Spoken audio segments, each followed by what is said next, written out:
একদিন সকালবেলায় হাঁটতে হাঁটতে রাকিব তার জমির দিকে বেড়াতে যায়।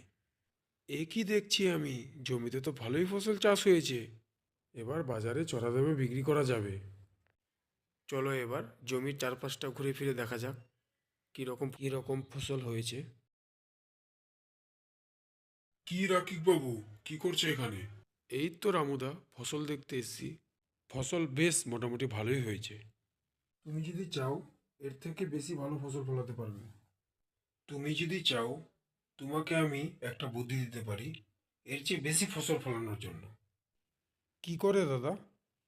জমিতে কীটনাশক ব্যবহার করলে এর চেয়ে দ্বিগুণ ফসল ফলন হবে। এরকম তো লোকের স্বাস্থ্যের পক্ষে ক্ষতিকারক হবে দাদা। বেশ কিছুক্ষণ কথা বলার পর ঠিক আছে দাদা, তাহলে চললাম। সন্ধ্যা গড়ে এলো, এদিকে আবার গিন্নি আমার জন্য অপেক্ষা করছে।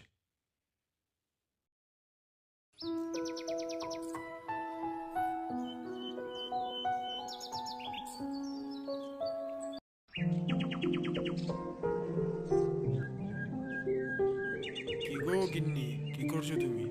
এতক্ষণে আসার সময় হয়েছে তোমার?